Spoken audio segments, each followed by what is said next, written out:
తర్వాత రాజీవ్ గాంధీ విగ్రహం వద్ద ఏర్పాటు చేసిన వేదికలపై పలు సాంస్కృతిక కార్యక్రమాలు నిర్వహించనున్నారు. రాహుల్ సిప్లిగంజ్ మ్యూజిక్ ఈవెంట్, బోనాల కోలాటం, భరతనాట్యం సహా వివిధ కార్యక్రమాలు ఇవాళ జరగనున్నాయి. ఉదయం నుంచి కూడా రాత్రి వరకు ఇక్కడ ఫుడ్ స్టాల్స్, హ్యాండిక్రాఫ్ట్ స్టాల్స్, అలాగే హ్యాండీక్రాఫ్ట్ స్టాల్స్, కల్చరల్ స్టాల్స్ వచ్చే వారికి కనువిందు చేయనున్నాయి.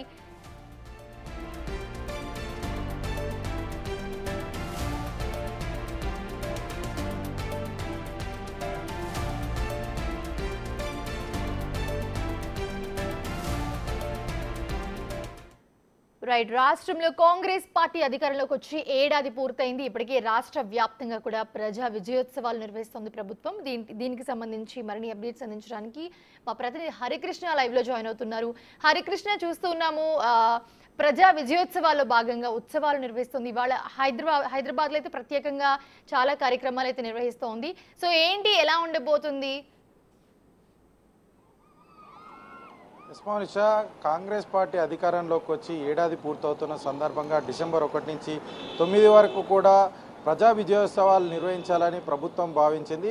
అయితే 3 రోజుల్లో ముగింపు ఉత్సవాలు 3 రోజులు నిర్వహించాలని ప్రభుత్వం భావించి హైదరాబాద్లోని హుస్సేన్ సాగర్ చుట్టూ కూడా ఆ పండుగ వాతావరణం నెలకొనే విధంగా అయితే ఈ యొక్క ఉత్సవాలు నిర్వహించాలని భావించింది. ఇప్పటికే నిన్న పూర్తి స్థాయిలో అయితే ఏర్పాట్లు చేశారు. నిన్న కూడా చాలా సాంస్కృతిక కార్యక్రమాలు ఏర్పరిచారు. ఈ రోజు విషయానికి వచ్చేసరికి సాయంత్రం 5 గంటల నుంచి 9 గంటల వరకు సాంస్కృతిక కార్యక్రమాలు నిర్వహించున్నారు. తెలంగాణలో ఫేమస్ అయిన ఒగ్గు కథ, బోనాలు, కోలాటం, మోహిని తాండవం ఈ రోజైతే ప్రత్యేక ఆకర్షణగా నిలవనుంది. ఈ యొక్క సాంస్కృతిక కార్యక్రమాలన్నీ కూడా ఈరోజు 5 గంటల నుంచి 9 గంటల వరకు నిర్వహించినాను. 7 గంటల నుంచి 8:30 వరకు రాహుల్ సిప్లిగంజ్ చేత ప్రత్యేక మ్యూజిక్ నైట్ అయితే నిర్వహించినారు. ఈ కార్యక్రమానికి CM Revanth Reddy, deputy CM Bhatti Vikramarka, మంత్రులు, ఇతర ప్రముఖులు అయితే హాజరు కానున్నారు. అంతేకాకుండా ఈరోజు 4 గంటలకు ప్రత్యేకంగా భారత వైమానిక దళంతో అయితే ఎయిర్ షో నిర్వహించినారు. ఈ యొక్క కార్యక్రమానికి సీఎం కూడా హాజరు కానున్నారు. ఒకసారి అంటే ఈ యొక్క కార్యక్రమాల్లో దాదాపుగా 120 స్టాళ్ళు అయితే ఏర్పాటు చేశారు. ఈ స్టాళ్ళు ఎక్కడెక్కడ ఉన్నాయి, అదేవిధంగా ఈ కల్చర్ ప్రోగ్రామ్కి సంబంధించి స్టాల్స్ అంటే స్టేజెస్ ఎక్కడ ఉన్నాయని చెప్పేసి ఒకసారి తెలియజేసే ప్రయత్నం చేశాను. మనం ప్రస్తుతం తెలుగుతల్లి ఫ్లైఓవర్ ఇది. ఇక్కడి నుంచి ఎన్టీఆర్ మార్గ్ వెళ్ళే రూట్గా చూసుకుంటే సెక్రటేరియట్కి ఆపోజిట్లో రాజీవ్ గాంధీ విగ్రహం పక్కన 1 నుంచి కూడా 20 వరకు కూడా ఫుడ్ స్టాల్స్ ఉన్నాయి. ఫుడ్ స్టాల్స్ పక్కనే రాజీవ్ గాంధీ విగ్రహం ముందు వైపు అయితే కల్చరల్ ప్రోగ్రామ్ సంబంధించి స్టేజ్ 1 ఉంది. దాని తర్వాత ముందుకు వెళ్తే రేస్ రోడ్ దాటిన తర్వాత ఎన్టీఆర్ గార్డెన్ ముందు 21 నుంచి కూడా 84 వరకు ఫుడ్ స్టాల్స్ ఉన్నాయి. అట్లే కొంచెం ముందుకెళ్తే అంబేద్కర్ స్టాచ్యూ వద్ద 85 నుంచి 100 వరకు ఫుడ్ స్టాల్స్ అయితే ఉన్నాయి. ఒక అంబేద్కర్ స్టాచ్యూకు కొంచెం ఆపోజిట్లో అయితే కల్చరల్ ప్రోగ్రామ్ సంబంధించి స్టేజ్ 2 ఉంది. అదేవిధంగా అంబేద్కర్ విగ్రహం దాటిన తర్వాత ఫుడ్ స్టాల్స్ అయితే అంబేద్కర్ విగ్రహం ముందు కూడా 85 నుంచి 100 వరకు ఫుడ్ స్టాల్స్ ఉన్నాయి. దాని ఒక అంబేద్కర్ స్టాచ్యూ దాటిన తర్వాత 101 నుంచి 108 వరకు ఫుడ్ స్టాల్స్ అయితే ఉన్నాయి. మనం విజువల్స్లో కనుక గమనిస్తే ఈ యొక్క స్టాల్స్ దాటిన తర్వాత ప్రసాద్ ఎంఎక్స్ దగ్గర స్టేజ్ 3 కల్చరల్ ప్రోగ్రామ్ ఒక స్టేజ్ అయితే ఉంది. ఆ స్టేజ్ దాటిన తర్వాత కూడా స్టాల్కి సంబంధించి చూస్తే 109 నుంచి కూడా 115 వరకు కూడా ఫుడ్ స్టాల్స్ ఉన్నాయి. మనం ఈ యొక్క ఎవరైతే ప్రజలు పెద్ద ఎత్తున వచ్చే అవకాశం ఉన్న నేపథ్యంలో కూడా ఎవ్వరికి ఎలాంటి ఆటంకం జరగకుండా అధికారులు చర్యలు తీసుకున్నారు. ఎట్ ది సేమ్ టైం అయితే చాలా వరకు తెలంగాణలో హస్తకళలు అదేవిధంగా ఫుడ్ చాలా వరకు ఫేమస్ కాబట్టి తెలంగాణ ఫుడ్డే కాకుండా ఆంధ్రాకి సంబంధించి అదేవిధంగా నార్థన్ స్టైల్, ఆంధ్ర స్టైల్లో లభించే ఫుడ్కి సంబంధించి ఏర్పాట్లు కూడా చేస్తున్నారు. మనం ఒక దగ్గర స్టాల్స్కి దగ్గరికి వెళ్ళే ప్రయత్నం అయితే చేద్దాం. ఇప్పటికే స్టాల్స్ కూడా పూర్తి స్థాయిలో ఏర్పాటు అయ్యాయి. మరికొన్ని స్టాల్స్ కూడా ఈ రోజు నుంచి కూడా ప్రారంభమవుతున్నాయి. ఒక్కొక్కటిగా చాలా అందంగా అలంకరణ చేయనారు. ఎవరైతే ఇక్కడికి చూడడానికి వస్తారో వాళ్ళందరినీ కూడా ఆకట్టుకునే విధంగా అయితే స్టాల్స్ ఉండాలి. హస్తకళలకు సంబంధించి ఫేమస్ కాబట్టి హస్తకళలు కూడా ఇక్కడ తెలంగాణ సంస్కృతి సాంప్రదాయం ఉట్టిపడే విధంగా అయితే ఉండాలని చెప్పేసి కూడా ప్రభుత్వం భావించి హస్తకళలు కూడా ఏర్పాటు చేయడం జరిగింది. అట్ ది సేమ్ టైం ఆ పిండి వంటలకు సంబంధించి ఇప్పటికే మహిళా శక్తి క్యాంటీన్ల ద్వారా రాష్ట్ర వ్యాప్తంగా క్యాంటీన్లు నడుపుతున్నారు. ఆ యొక్క మహిళా శక్తి క్యాంటీన్లు కూడా ఇక్కడ స్టాల్స్ అయితే ఏర్పాటు చేయడం జరిగింది. అయితే ప్రజలు పెద్ద ఎత్తున వచ్చే అవకాశం ఉన్న నేపథ్యంలో ఈ కల్చరల్ ప్రోగ్రామ్కి సంబంధించి మూడు స్టేజ్లు ఏర్పాటు చేశారు. ఈ స్టేజ్లు వద్ద క్రౌడ్ ఎక్కువగా ఉన్నా సరే ఆ ప్రజలకు ఎట్లాంటి ఇబ్బంది కలగకుండా రోడ్డు ఇరువైపులా కూడా ఎల్ఈడి స్క్రీన్లు ఏర్పాటు చేసి ఈ యొక్క షోని ప్రజలంతా కూడా వీక్షించే విధంగా అయితే అధికారులు ప్లాన్ చేశారు.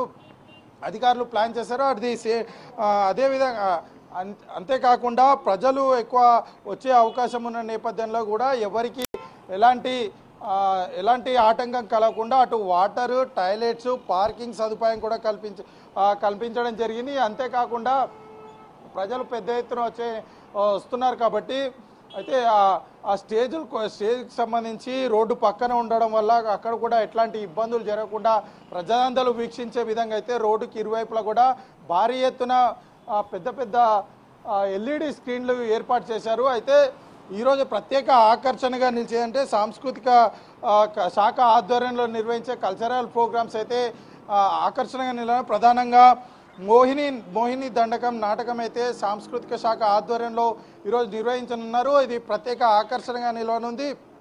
అయితే అంతేకాకుండా తెలంగాణ సంస్కృతి సాంప్రదాయాలు ఉట్టిపడే విధంగా బొగ్గు కథ, కోలాటం, బోనాలు, డోలు వాయిద్యం, అంతేకాకుండా మోహిని దండకం లాంటి సంబంధించి ఆ పేరిణి నృత్యానికి సంబంధించి కూడా ఆ కార్యక్రమాలు నిర్వహించున్నారు. 5 గంటల నుంచి 9 గంటల వరకు అయితే ఈ యొక్క కార్యక్రమాలు అయితే జరగనున్నాయి. ట్యాంక్ బండ్ పైన ఈరోజు మరో ప్రత్యేక ఆకర్షణగా నిలిచేదైతే ఎయిర్ షో, భారత వైమానిక దళ ఆధ్వర్యంలో అయితే ఎయిర్ షో నిర్వహించున్నారు. అయితే తర్వాత 7 గంటల నుంచి 8 గంటల 30 నిమిషాల వరకు హెచ్ఎండిఏ గ్రౌండ్లో రాహుల్ సిప్లిగంజ్ చేత అయితే మ్యూజికల్ నైట్ నిర్వహించనున్నారు. ఈ యొక్క కార్యక్రమానికి సీఎం, డిప్యూటీ సీఎం బట్టి విక్రమార్క, సీఎం రేవంత్ రెడ్డి, మంత్రులు, ప్రముఖులు హాజరైతే కానున్నారు.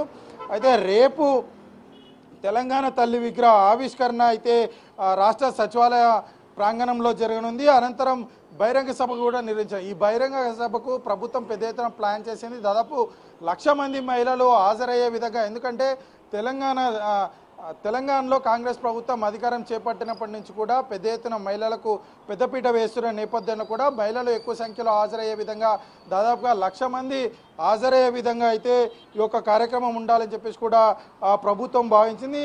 అయితే 5 గంటల 45 నిమిషాలకు డ్రోన్ షో నిర్వహించనున్నారు. 6 గంటలకు బాణసంచా పేల్చనున్నారు.